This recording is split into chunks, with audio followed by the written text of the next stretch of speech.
This hangout is on air. So welcome to week 3 of MUS 654 to our hangout. And I'm Laura Ritchie, it says so below.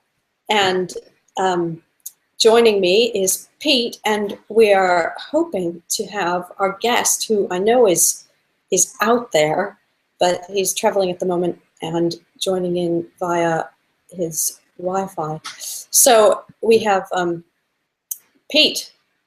Can you introduce yourself? I'm Pete. For those of you that haven't seen the other videos, I play guitar and I'm a student. I'm Laura's student, actually, at the University of Chichester.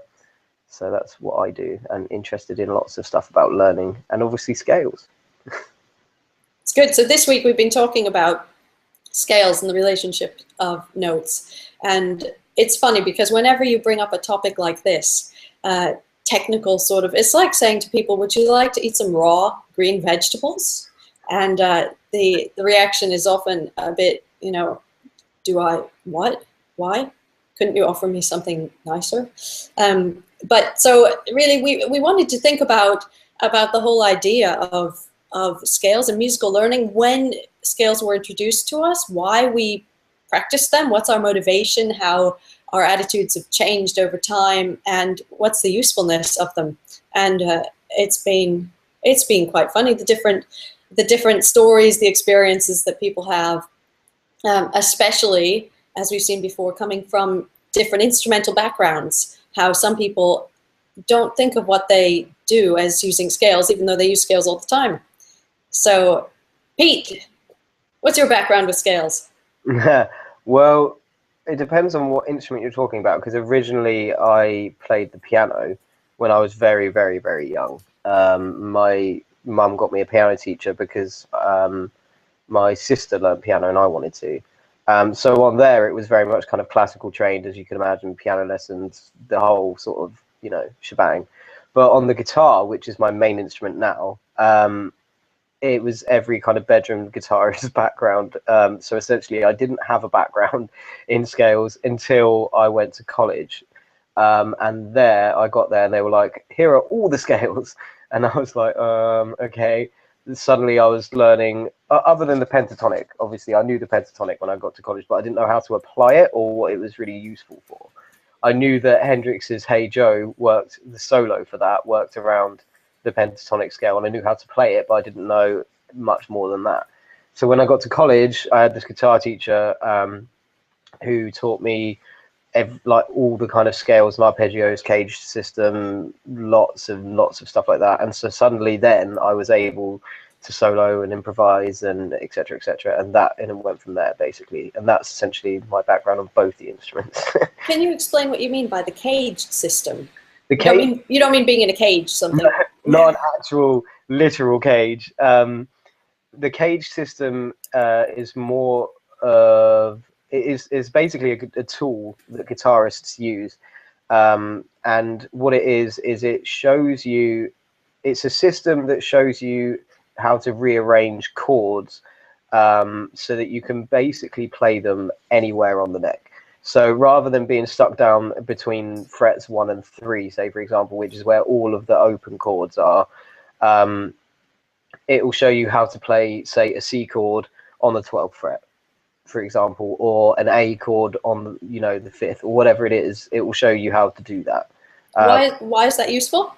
Well, it's particularly useful for things like, say, not, you know, specifically or limited to, but it is useful for if you were doing like any sort of comping in a jazz band or something like that. Suddenly you've got all these completely different voicings that you can use to play chords, and you can play them anywhere. So if suddenly, you know,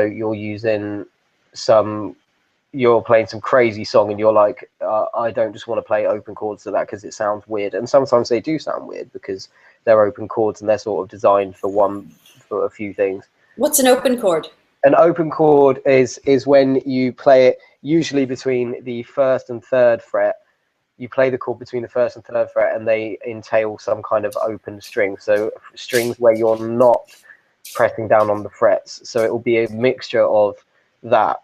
It will be a mixture of playing fretted strings and open strings. to make open chords, whereas like a bar chord is where you bar like with one finger the whole fretboard, and then you play lots of other notes with these fingers.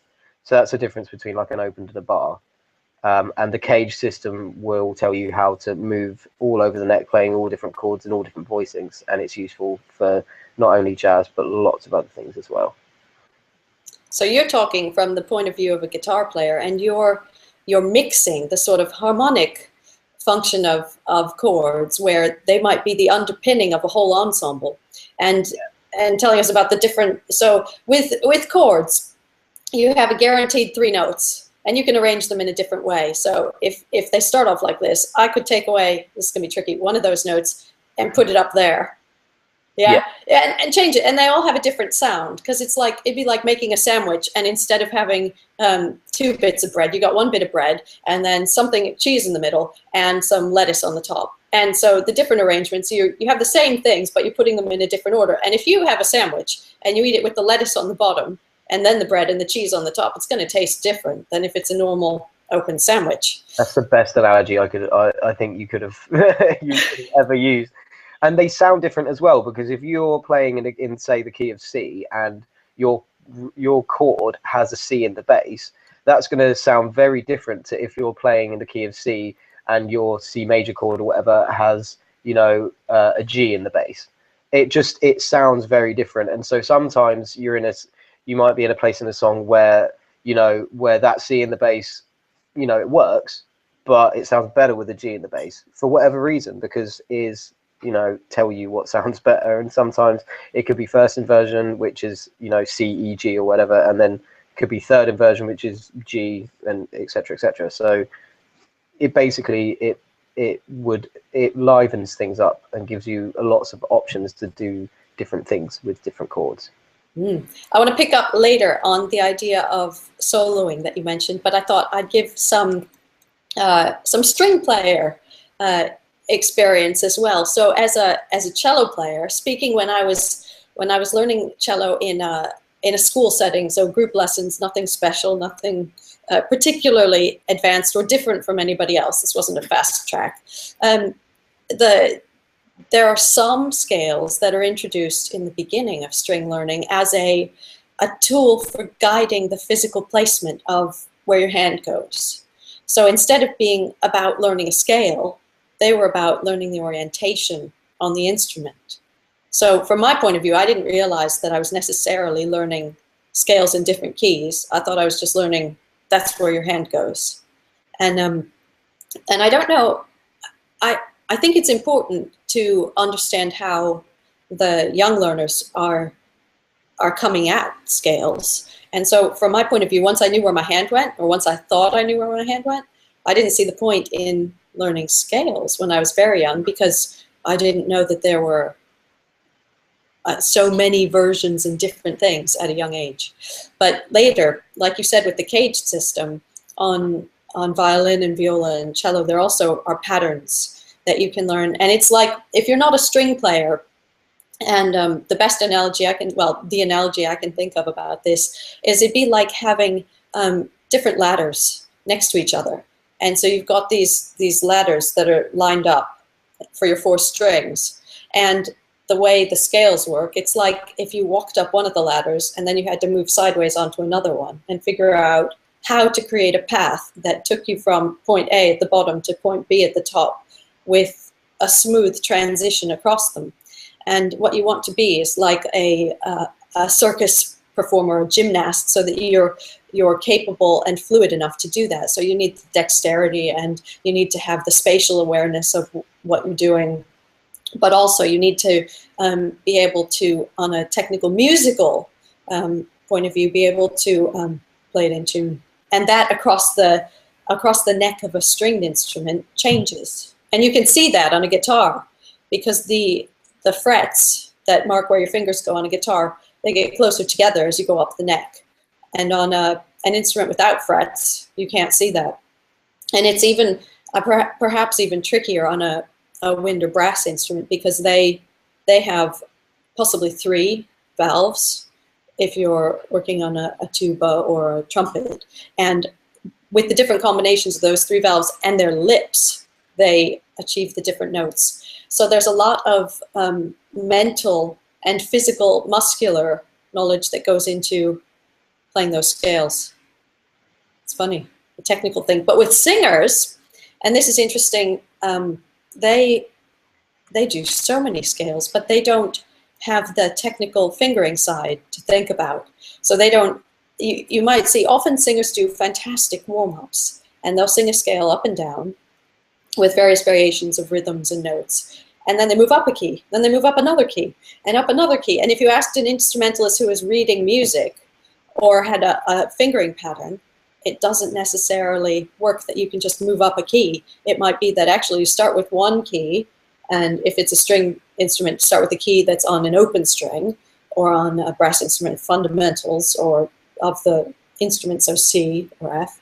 And then you move to related keys, and then when you get to the really strange keys, actually you're very proficient. But if you're a singer, it doesn't really matter the sharps and flats, because you don't finger it in the same way.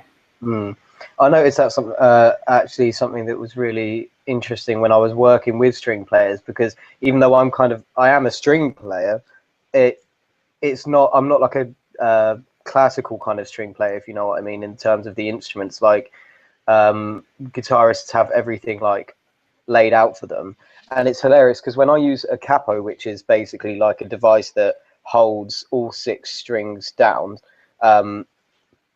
it changes the key of the instrument. So you can almost physically shift a key up or down depending on where you put the capo on the neck. And it's really interesting because you work with like a cellist or something, and you say, oh yeah, this is going to be in B flat, and they'd like scream at you to put it in C or something, you know what I mean? Because for them it makes such a big difference, but for me it's like 1 fret this way or whichever you're talking about. So that's something I find quite interesting, because I don't really think about keys much, other than E being, you know, nice to play in, because the guitar's all either set up for like E or E flat depending on how you tune it. So what about the what kinds of scales did you learn first? First scale I ever learned was the pentatonic. If we're talking about guitar, obviously. Yeah. Pentatonic, yeah, definitely, because there's a bit of a joke within the guitarist industry that, you know, when you buy a guitar, the pentatonic scale sort of comes free with it, because you just sort of, everybody learns it and you just know it. But what you were mentioning earlier, I just knew when my hands went, I knew there was, you know, 3 or 4 frets between the first one, and then, sorry, 3 frets between the first one, and then 2 between the rest, that kind of thing. I knew it was like, that was how you played it, but I didn't know why it was played like that or what relevance it had until, like I said, I went to college, and then I learned how to apply that and stuff like that. Yeah. So what about the modes? Modes, yeah. I learned modes at college. I basically learned everything on the instrument at college as well, because when I got to uni, there was more kind of in-depth analysis of those things. But modes are strange on the guitar because there's lots of different ways that you can do them and you can apply them. Yeah. Look, I think we've got Ruse. Hello. Hi. How's it going? You made it. So we can't see you very well, but that's okay. Can you introduce yourself? Oh, there you are. Can you introduce yourself? I'm Ruse. That's short for Roosberg Paigani. I'm an Iranian British graduate from Chichester University, mainly specializing in guitar and music production, but I also have a vast knowledge of international music since I've been involved. I traveled to some places where music is completely approached, it's approached differently than how we approach it and how we read and how we learn it. So yeah, I think that would sum me up the best. That's great. So just to bring you up to where we are, we were talking about the way that there's Hello, Pete. nice to see you. So I can see that. we were talking about the way Pete, as a guitarist and starting on piano when he was tiny, were introduced to scales, and me as a cello player through the normal school system was introduced to scales, and sort of the perception of them being useful to understand how to put my hand on the instrument, but not really knowing much more than that. And I certainly didn't venture past major scales and a tiny bit of basic minor. Okay. And Pete, starting with pentatonics and then branching out into modes. And so, what kind of when did you first learn scales, and how were they introduced? I first learned scales when I was about 8, and I was learning violin at the time, and it was at a music institution in Tehran. I think it was 2000. And it's very, when you're in a Middle Eastern institution, not just the discipline, but the teaching of the theory, the basic teaching of the theory is very much different. So the approach towards modes and scale are also different. The way I learned modes was mainly based around how the traditional Iranian modes work. And those systems or systematics, they're very different from how we learn and master them throughout college and university. And in terms of scales, it wasn't just tone, tone, semitone. It was tone, quarter tone, tone, semitone, quarter tone. So it was much more detailed and much more complex. As it's just because I guess where I was growing up, that part of the world being Iran, it's just music it was developed differently, so it was taught differently. So that's really interesting about the quarter tones from when you were taught, because when people teach children, and especially with some of the folk songs, that people were not taught even semitones until they could master the basic Three Blind Mice kind of da da da of the basics of the pentatonic scale in folk songs. So was this right away? No. At first it was obviously to how to hold the instrument, how to the difference between the arco and pizzicato, and then I think from like session 4 or 5 onwards, it was your basic classic training, but at the same time they would start familiarizing your ear with Sori and Koron, which is basically the lower quarter tone, the high quarter tone, as opposed to the tone and semitone. Can you say more about how the modes are different? Because I think people in Western classical music, major and minor, that's it. Yeah. I mean, it's the modes are very different. I mean, we can start with names. In terms of names and titles, they never say major; they say major, like French. And at the same time, there's no r in Persian, so they say hu instead. So they pronounce it mahur instead. And with minor, they name it after the places that they were literally created. So they would name it Esfahan, which is basically the city that was written in on a first ever scroll. And it was sometimes they name it after the musical maestros that created them in the like established them in the ancient Iranian Empire. So Esfahan would occasionally be called Homayun as well. And the best way to learn these and memorize these would be to learn folkloric Iranian music at the same time, because not only it would help you with enunciation, but it would also help you with the generalization of these modes and also the difference between them. And then once you've learned major and minor, you would learn more Eastern sounding ones, and the Eastern sounding ones would actually contain the quarter tones, going lower or higher.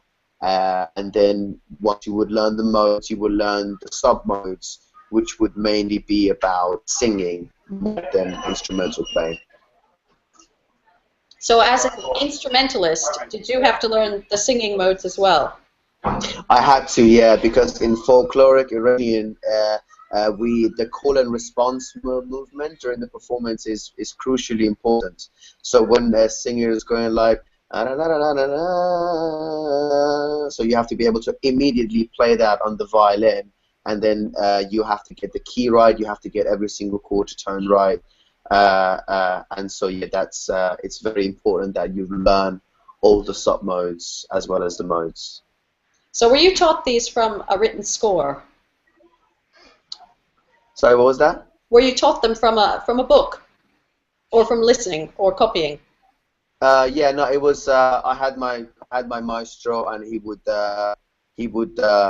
write them down, and then eventually I had to take over the writing duty, and I had to be like qualified enough writer, so he would have to write it. So there would be a point I have to practice and build myself up to, because my maestro wouldn't touch the pencil anymore, and it had to be me. Yeah, that's a scary moment. That's a scary moment. Oh yeah. If you can move your camera slightly further away, then we can see your whole face. Oh, cool. Yay! Is that cool? That's perfect. That's really good. So with the, did you learn this at home as well, or was it strictly from the maestro at the school? No, my father was very much a music man, and he owned the academy that I learned music at. So it was very much the disciplinary and the practice routines very much carried on at home. Maybe less restrict, but at the same time, it's because you know it's learned with its traditional values. You can't really practice it differently. So it's like practicing the cello the way it's supposed to be practiced, but because you're at home, you're going to be a little bit lazy and just practice certain bits less. So I think with that, I think the same rules always applied. But yeah, obviously the game completely changed when I switched to guitar. Yeah. Yes. Yeah. Can I ask a question about the guitar, actually, on that note? I just wanted to know, you said with the quarter tone scales, Mm-hmm. is that like applicable on the guitar? Because the only way I could think of doing that, because obviously the whole guitar is arranged in semitones and tones. Yeah. Would you do it by like really like small bend? Like, would that be the way that you would do it? Yeah, the only way to really get that is to there are two ways, and the second way is almost impossible. The first way is to basically do a really good pitch bend. Yeah. And then you bend it enough to reach the quarter tone and not to hit the next tone or the next note. The second way is to perform it to just really, really strong, accurate vibrato. A vibrato move that is so strong that will take you back and forth between the quarter tones or the semitones, depends which way and how wide you're performing. Vibration on the string with your hand. But I recommend the first one because I've seen people losing their nails and their skin over practicing the vibrato one. But I mean, yeah, but yeah, it is possible to reach it on the guitar.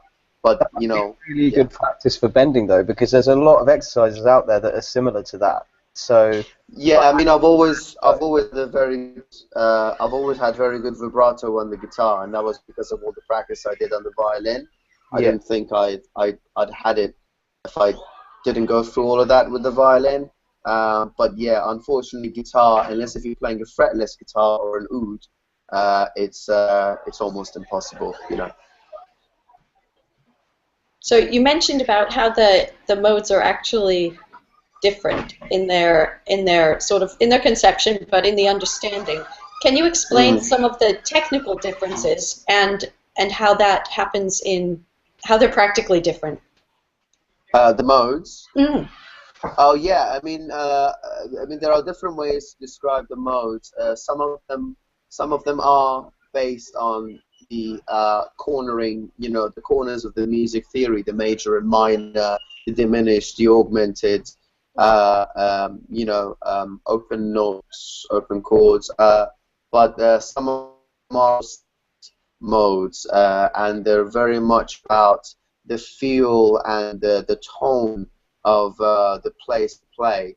for example, the mode dash D is very much about that Sahara style of presentation when you play an instrument. So when you hear it on any instrument, it really gives you a feel, or the image of that sort of dry desert or Sahara is very Eastern, is very committed. The way it's designed is to portray that Middle Eastern sense. And there are modes like Esfahan mentioned earlier, the minor one, which is just minor obvious. And no matter how long it goes and how much ad-lib you put towards it, you can't really escape it because it's the minor mode. You know, even if you modulate your to end, you have to go back to it. Do you have a favorite? I think my favorite one is Ras Panjga, which is very tricky. It's a tricky one. It's like Ras Panjga, so it means right palm, right palm step. So that's what it means, yeah. And then Panj is usually a phrase they use for like a tiger's palm, so quite a sharp palm. So it's very jumpy and it's very accessible when it comes to modulation, and also ink reading, which is another form of modulation that basically mixes sub-modes and modes together. It all together, it's a big universal musical map. But yeah, I think that one is my favorite one, and it's impossible to play on a modern instrument. It has to be on an instrument where you can move the frets around. I mean, I suppose you can play it on cello because it's fretless, but you really have to watch out where you go. Can you sing it? I can sing sections of it. It really depends on how I'm planning the performance. Oh no, I meant just so we could hear a flavor of it. Oh, okay. So there'll be loads of jumps. So if I just take like so a Ras Panjga will be so yeah. So I eventually hit the last note, but I go back and forth, and I do this a lot as I go. So I swing back and forth as much as I can, and I modulate as much as I can in a quick speed. So do you have any advice for anyone who has no background in Persian music and would like to learn more? Yeah, I mean, I would just, in general, I would be that, never look at music the way you learn it. Always commit to learning music, but also look into other genres around the world and how does history and culture connect to it, because we like to think, because we live in the Western society, we like to think that what we know, it's the finished version, and I think it would be wise not to think that, and to actually to believe that what we know is part of something much bigger. Just simply putting it. So I think a musician is truly a musician when they really willing to open up to other genres and welcome other instructions and other hints towards other musical genres from other musicians. And I think that's sort of how you really evolve as a musician. I used to be very straight-minded about the guitar because I was very bitter about how I learned violin and all the discipline I went through. But when I reached back to my roots, and then my roots led me to learning even more about music, I finally feel like a weight's been lifted, and I can actually go out and learn anything that I can. Yeah, Yeah, that's very good advice. So it's not just something on a page, but the whole picture, and and a tool to unlock doors that we might not know exist yet. Absolutely, and I think the world of academics is very good because we have the access to always reach out more, and by just looking at references and just take a stroll through libraries and go through the internet, and no matter if something is right or wrong, at least we've seen it, and we can judge it for ourselves. And it's just a really good field to be in, really. And we connect like this and ask people who grew up in different traditions how it was. Yeah, how it is. yeah, absolutely, absolutely. I mean, like, just like, I'll say this. This might sound a bit personal, but like, growing up in a country that was very restrict and Islamic fundamentalist, I was always told that American musicians, for example, by people who were not in music, that they worship the devil, and they the blah de blah, and it's and then I found like you to be one of my favorite lecturers, because I connected with you I connected with you more than I connected you and Jill, probably more than I connected with everyone else. Well, Yeah. hopefully music is a way that we can learn lots of different things. Absolutely. So, thank you for sharing time with us. Yeah, no worries, my pleasure. Thank you very much. That was very amazing. Yeah, thanks, Pete. Yeah, it's good to see you as well. Yeah. And we're going to look up more things, and I'm going to learn some quarter tones. It's my next challenge. Yeah, so have a good week. Quarter time bet. And see you same time, same place next week. Yeah, see you same time, next place. All right. Bye. Take care.